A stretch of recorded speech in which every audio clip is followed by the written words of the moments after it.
اعوذ باللہ من الشیطان الرجیم، بسم اللہ الرحمن الرحیم۔ آج جو ایک لیکچر انتہائی مختصر سا لیکچر ہے، وہ مسلمان کے حوالے سے ہے کہ مسلمان کی تعریف کیا ہے، ڈیفینیشن کیا ہے کہ مسلمان کو جب کوئی بھی آدمی کون سا کام کرتا ہے تو وہ مسلمان ہو جاتا ہے۔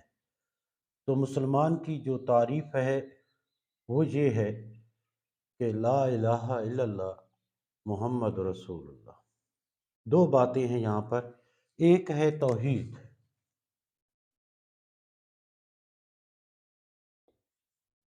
اور دوسری بات جو ہے رسالت۔ آپ دو باتوں یعنی جو کلمے کے دو حصے ہیں اس کے حوالے سے ہم یہاں پر ڈسکس کریں گے کہ جب بھی کوئی آدمی اقرار باللسان و تصدیق بالقلب یعنی زبان کے ساتھ اقرار کرتا ہے اور دل کے ساتھ تصدیق کرتا ہے تو وہ مسلمان ہوتا ہے، اور وہ کیا ہے؟ لا الہ الا اللہ، یعنی دیر از نو بٹ اللہ، اللہ کے سوا کوئی بھی نہیں ہے، کوئی معبود نہیں ہے سوائے اللہ کے، اینڈ دا ہولی پرافٹ محمد صلی اللہ علیہ وسلم از دی لاسٹ پرافٹ آف اللہ۔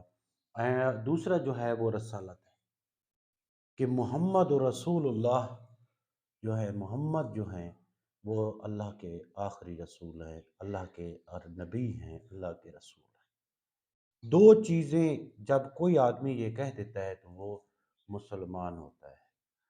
تو مسلمان کی یہ تعریف کی گئی ہے، اور ہمارے آئین پاکستان میں بھی یہی تعریف ہے کہ ہر وہ شخص جو یہ کہتا ہے کہ لا الہ الا اللہ، اللہ کے سوا کوئی عبادت کے لائق نہیں، اور محمد رسول اللہ، اور محمد اللہ کے آخری رسول ہیں، محمد اللہ کے رسول ہیں، رسالت کے حوالے سے ختم نبوت کا بھی قائل ہے کہ حضرت محمد صلی اللہ علیہ وآلہ وسلم آخری نبی ہیں، اس کے بعد نبوت کا سلسلہ ختم ہو گیا ہے، تو وہ مسلمان ہے۔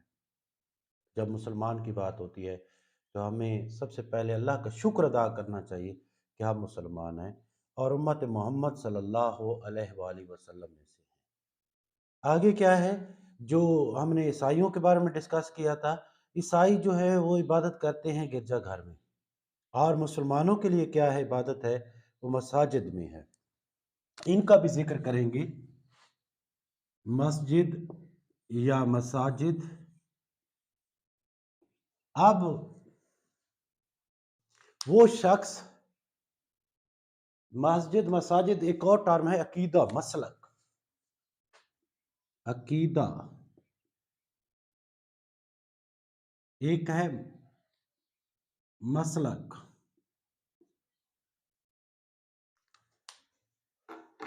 عقیدے کی پہلے بات کر لیتے ہیں۔ عقیدے سے مراد یہ ہے کہ اللہ پر ایمان،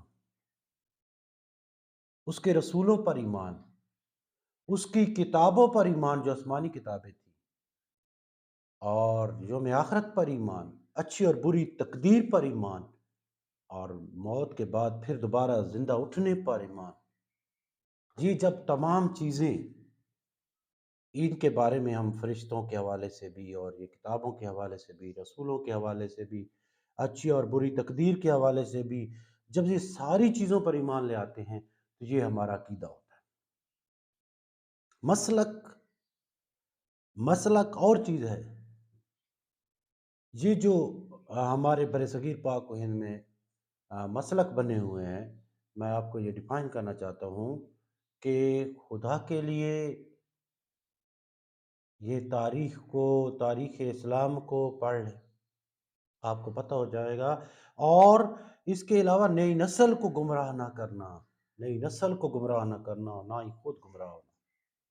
محمد رسول اللہ صلی اللہ علیہ وآلہ وسلم 570 عیسوی سے لے کر 632 عیسوی تک یہ دور ہے، اور 632 عیسوی سے لے کر 634 عیسوی تک حضرت بکر صدیق رضی اللہ تعالیٰ عنہ بطور خلیفہ رہتے ہیں، اور 634 عیسوی سے لے کر 644 عیسوی تک حضرت عمر فاروق رضی اللہ تعالیٰ عنہ خلیفہ رہتے ہیں۔ 644 عیسوی سے لے کر 656 ईस्वी तक हज़रत उस्मान गनी रज़ी अल्लाह ताला अन्हु खलीफा रहते हैं। 656 ईस्वी से लेकर 661 ईस्वी तक हज़रत अली रज़ी अल्लाह ताला अन्हु खलीफा रहते हैं और वाक़या करबला 680 ईस्वी में होता है। ये तारीखी वाक़यात इस वजह से बयान कर रहा हूँ कि इन वाक़यात की रोशनी में आप ये अंदाज़ा लगा लें कि इनमें अक़ीदा तो था लेकिन मसलक नहीं था। सब के सब मुसलमान और दीन जो है इस्लाम, बस। ये मसलक 15वीं सदी ईस्वी है, 16वीं सदी ईस्वी है, यहाँ पर हमारे हिंदुस्तान में आकर जन्म लेते हैं। इनकी तारीख आप खुद, मैं नहीं कहना चाहता, नहीं मैं इस पॉइंट पर डिस्कस करूँगा। आप खुद जो भी मसलक का बानी है उसकी तारीख़ पैदाइश देखें, तारीख़ वफ़ात देखें। आपको पता चल जाएगा कि ये मसलक जब बनाने वाला कब पैदा हुआ था, तो आपको पता चल जाएगा कि ये मसलक कब बना है। तो ये जो हस्तियाँ हैं जिनके हवाले से मैंने लिखा है, ये जो दौर है, ये खिलाफत का जो दौर है, ये हकीकी मायनों में वही दौर है जो इस्लाम का दौर है। इस्लाम दीन और मुसलमान, मसलक की कोई बात यहाँ पर डिस्कस नहीं है। आगे चलते हैं। मसाजिद, मुसलमान जहाँ पर इबादत करते हैं उसे मस्जिद कहते हैं और मस्जिद की जमा जो है मसाजिद है। तो इबादत गाह, मस्जिदें जो हैं वाकई अल्लाह तबारक व तआला ने कुरान मजीद के अंदर फरमा दिया है कि ये अल्लाह के घर हैं, अल्लाह के घर हैं। ये बात गौर से सुन लो और जहन में बिठा लो कि मस्जिदें अल्लाह के घर हैं और अल्लाह ताला ने फरमाया है कि मेरे घर में जो भी इबादत करने के लिए आए उसे ना रोकना। और मौजूदा सूरत हाल हमारी देखें कि हमने मस्जिदों पर एक किस्म का लफ्ज़ कह दें कि अजारादारी हमने कायम कर रखी है कि ये बरेलवी मकतबा फ़िक्र की है, ये देवबंदी मकतबा फ़िक्र की है, ये अहले हदीस की है, ये अहले तशय्युह नहीं। भाई हम भूले हुए हैं, अपने रास्ते की तरफ आ जाए कि मस्जिदें तो अल्लाह का घर हैं और इसमें जो भी आता है अल्लाह के आगे सजदा करता है, किसी बंदे के आगे सजदा नहीं करता। और जब अल्लाह के आगे सजदा करता है तो अल्लाह का घर है।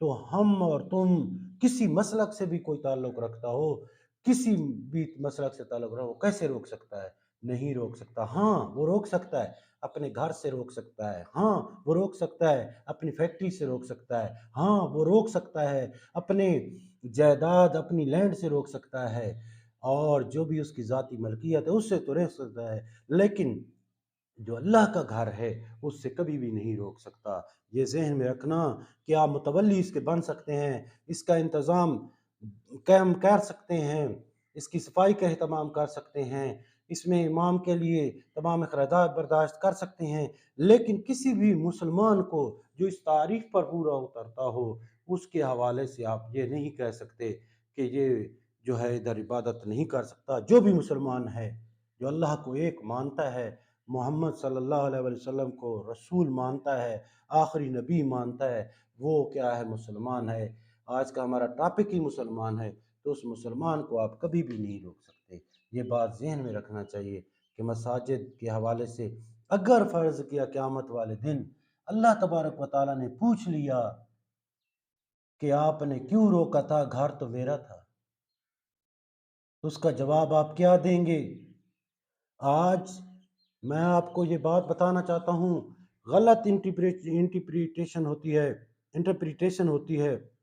गलत तशरीह होती है, गलत लफ्ज़ का मफ़हूम लिया जाता है। अक़ीदा और चीज़ है, मसलक और चीज़ है। अक़ीदे से मुराद अल्लाह पर ईमान है, रसूलों पर ईमान है, किताबों पर ईमान है, आसमानी किताबों पर और फ़रिश्तों पर ईमान है, यौम आखिरत पर ईमान है, मौत के बाद दोबारा ज़िंदा उठने पर ईमान है, डे ऑफ जजमेंट पर जो ईमान है, ये सारी चीज़ें अक़ीदे में आती हैं। और इंसान, कोई भी ऐसा इंसान जो इन चीज़ों पर ईमान ले आता है और साथ अमल साले भी करता है तो वो मोमिन है। निगाह मर्द मोमिन से बदल जाती हैं तकदीरें, तो वो मोमिन बन जाता है। और अल्लाह ताला फरमाते हैं कि जो मेरा नेक बंदा हो जाता है, मैं फिर उसका जो उसे कोई किसी किस्म का अल्लाह ताला फरमाते वला हम यहज़नून, वो कभी गमगीन नहीं होता।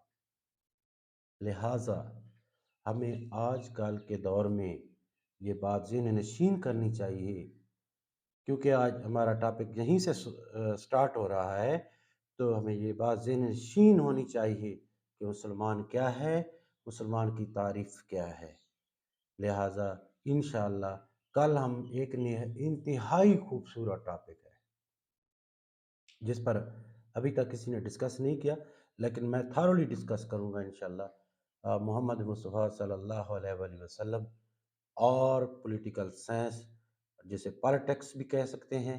पॉलिटिक्स जिस सियासत को हम कहते हैं कि ये सियासत का गलत मफ़हूम हम तय कर रहे, उस हवाले से डिस्कस करेंगे कि सियासत होती क्या है? इस्लाम में सियासत का क्या तस्वर है?